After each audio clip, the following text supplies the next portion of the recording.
السلام علیکم ورحمۃ اللہ وبرکاتہ۔ میرے پیارے حاملہ بہنوں کو میرے چینل پر ایک بار پھر سے خوش آمدید۔ میرے پیارے بہن بھائی جو دیکھ رہے ہیں، مجھے سن رہے ہیں، اور جو میرے چینل پر نیو آئے ہیں، سب سے پہلے تو بیل آئیکن پریس کر دیں، چینل کو سبسکرائب کر دیں اور اس ویڈیو کو لازمی شیئر کریں۔ سب سے پہلی بات، حمل کے پہلے جو 3 ماہ ہوتے ہیں وہ بہت بہت بہت زیادہ امپورٹنٹ ہوتے ہیں۔ جو میری پیاری بہنیں میری اس ویڈیو کو دیکھ رہی ہیں اور جن کا حمل کا فرسٹ ٹرائمیسٹر چل رہا ہے، جسے کہتے ہیں حمل کے پہلے 3 ماہ، 1 سے لے کے 3 ماہ، وہ بہت زیادہ اہم ہوتے ہیں۔ خاص کر کے ان پیاری بہنوں کے لیے یہ ویڈیو ہے جو کہ جن کی فرسٹ پریگننسی ہے ان کے لیے بھی، اور جن کی سیکنڈ یا تھرڈ ہے ان کے لیے بھی، کیونکہ عموماً پہلی پریگننسی کے بعد بہت سی عورتیں جو ہیں دھیان نہیں دیتی ہیں اپنی سیکنڈ پریگننسی میں،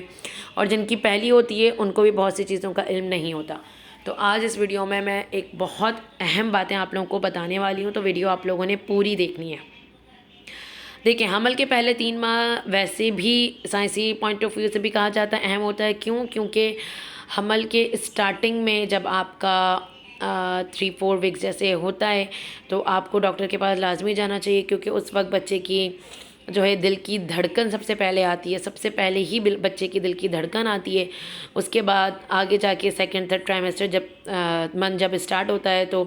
بچے کے آرگنز بننا شروع ہو جاتے ہیں، بچہ پراپر طور پہ بننا اسٹارٹ ہو جاتا ہے۔ تو اس لیے کہا جاتا ہے کہ اس وقت بہت زیادہ احتیاط کریں اس چیز سے کہ بھاری چیزیں نہ اٹھائیں، وزنی چیزیں نہ اٹھائیں، زیادہ واک نہ کریں، زیادہ آئیں جائیں نہیں کہیں، زیادہ گھومیں پھریں نہیں کہیں، بہت زیادہ اپنا خیال رکھیں، کوشش کریں کہ گھر میں ہی رہیں۔ یہ تھی سائنسی لحاظ کی بات۔ اب میں آپ لوگوں کو اسلامی پوائنٹ آف ویو بتاؤں گی کہ اسلامی پوائنٹ آف ویو سے بھی کہا جاتا ہے، جیسے کہ بڑے بزرگ بھی کہتے ہیں کہ جب آپ کا خاص کر کے پہلی پریگننسی ہے اگر آپ کی، تو حمل کے جو 3 ماہ ہوتا ہے وہ کوشش کریں کہ آپ اپنے حد تک ہی رکھیں، آپ زیادہ شوشا نہ کریں، مطلب زیادہ لوگوں کو نہ بتائیں، کیونکہ دیکھیں نظر بد جو ہے وہ ایک بہت بری چیز ہے، وہ ہر جگہ ہوتی ہے۔ دیکھیں، سب سے پہلی بات تو سب کچھ اللہ پاک کی ذات کے ہاتھ میں، کہ اللہ پاک جس کو جس طرح سے لے کر چلے، جو آپ کے نصیب میں ہوتا ہے وہ ہو کر ہی رہتا ہے۔ لیکن اللہ پاک نے یہ بھی کہا ہے کہ میرے پیارے بندوں، میں نے آپ لوگوں کو عقل اور شعور دی ہے، اپنی نعمتوں کو چھپاؤ، اپنی رحمتوں کو چھپاؤ، اپنی خوشیوں کو چھپاؤ، جب تک کہ آپ کو ایک اچھا اس میں رزلٹ نہ مل جائے، تب تک آپ اپنے آپ کو بھی ڈھانک کے چھپا کے رکھو، کیونکہ عورتوں کو تو ویسے ہی باپردہ رہنے کا حکم دیا گیا ہے۔ تو جو پیاری بہنیں حمل کے دوران جو تیسرا مہینہ بھی ان کا اسٹارٹ نہیں ہوتا، پہلا دوسرا مہینہ ہوتا ہے، وہ باہر جا رہی آ رہی ہوتی ہیں، 10 لوگوں میں بتا رہی ہوتی ہیں، ادھر ادھر جاتی ہیں، گھومنے چلی گئیں، درختوں کے پاس چلی گئیں، یا کوئی پکنک پہ جا رہی ہیں، گھوم رہی ہیں، پھر رہی ہیں، خوشبو لگا رہی ہیں، گجرے پہن رہی ہیں، محفلوں میں جا رہی ہیں، جیسے شادی بیاہ ہوتے ہیں، تقریبوں میں جا رہی ہیں، بہت اٹھ رہی بیٹھ رہی ہیں۔ تو میں بہت سی چیزوں کا ایکسپیرینس دیکھتے ہوئے بتا رہی ہوں کہ ان لوگوں کو بہت سی مشکلات کا پھر سامنا کرنا پڑ جاتا ہے، کیونکہ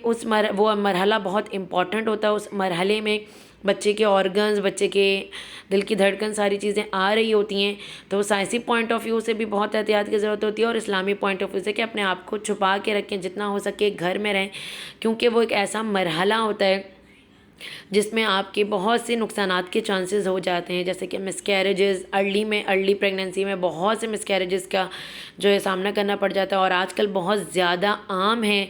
بچے کی گروتھ کا ایشو ہونا، بچے کی گروتھ جو ہے صحیح پراپر نہیں بن رہی ہوتی، وہ انہی وجوہات سے کبھی کبھی ہو جاتی ہے، کیونکہ وہ کہتے ہیں، دیکھیں ساری چیز تو اللہ پاک کے ذات کے ہاتھ میں ہے، لیکن ان وجوہات میں اپنا بھی ہوتا ہے، پھر بعد میں کہتے ہیں کہ یار کاش ہم نے ایسا کر لیا ہوتا تو ویسا نہیں ہوتا۔ تو اس کاش ورڈ کو اپنے زندگی سے ہی نکال کے باہر پھینکیں،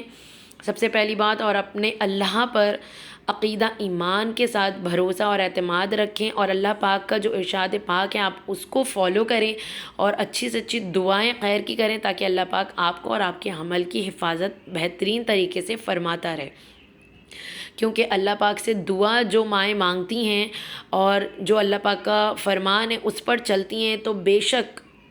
اللہ پاک تو 70 ماؤں سے زیادہ اپنے بندوں سے پیار کرتا ہے، وہ ان کی ضرور سنتا ہے۔ تو جو پیاری بہنیں، میں ان لوگوں کے لیے خاص کر کے ویڈیو بنا رہی ہوں کہ جن کو بہت سے پرابلمس کا اسٹارٹنگ میں سامنا کرنا پڑتا ہے، تو وہ پہلی بات ہے لازمی اپنے ڈاکٹر سے رجوع کرتے رہیں، منتھلی چیک اپ سے اوائڈ کریں. 15 ڈیز کی چیک اپ کروائیں, بھلے ڈاکٹر بلائیں نہ بلائیں, آپ جائیں. آپ کو ذرا سا بھی خدشات ہوں کسی بھی چیز میں اپنا ایکسپیرینس بتا رہی ہوں, چھوٹی چھوٹی باریکیوں کے بھی مجھے کچھ خدشات ہوتے تھے, میں ڈاکٹر کے پاس جاتی تھی. اور اینی ٹائم میں اللہ اور اس کے رسول میں جو ہے ذکر میں لگی رہتی تھی, اور میں کہیں نہیں جاتی تھی. میں آپ لوگوں کو اپنا ایکسپیرینس بتا رہی ہوں. تو میں نے جتنا اپنا ایکسپیرینس فالو کیا ہے, اسی لیے میں آپ لوگوں کے لیے ویڈیو بناتی ہوں کہ آپ لوگوں کو میرے ایکسپیرینس سے کوئی نہ کوئی اچھی چیزیں ملیں, اور آپ لوگ جو ہے اس پہ عمل کریں, اور انشاءاللہ آپ لوگوں کے ساتھ بھی بہت اچھا رہے, اور آپ لوگوں کی پریگننسی بھی اچھی رہے انشاءاللہ. باقی ساری چیزیں تو اللہ پاک کے ذات کے ہاتھ میں. میری دعا ہے کہ ساری پیاری بہنوں کے حمل کے اللہ پاک حفاظت فرمائے. جو میری پیاری بہنیں میری یہ ویڈیو دیکھ رہی ہیں وہ میری ویڈیو کو غور سے سکون سے سنیں اور اس پر عمل کریں, سائنسی پوائنٹ آف ویو سے بھی اور اسلامی پوائنٹ آف ویو سے بھی. امید کرتی ہوں کہ آپ لوگوں کو ویڈیو اچھی لگی ہوگی. لگی ہے تو لازمی سے شیئر کریں. کامنٹ سیکشن میں مجھے کامنٹس کر کے ضرور بتایا کریں, اور جس کو جو کوائریز ہوں وہ انسٹاگرام اکاؤنٹ ہے میرا, اس پہ وہاں پوچھ سکتے ہیں. ٹک ٹاک اکاؤنٹ ہے, اس پہ بھی پوچھ سکتے ہیں. اپنے ساتھ ساتھ مجھے بھی مساج ایکسپیرینس کو بھی دعاؤں میں یاد رکھیں. اللہ پاک سب بہنوں کی عمل کی حفاظت فرمائے. انشاءاللہ ملتے ہیں نیکسٹ اچھی پیاری اور مزید ویڈیو میں. ابھی کے لیے اللہ حافظ.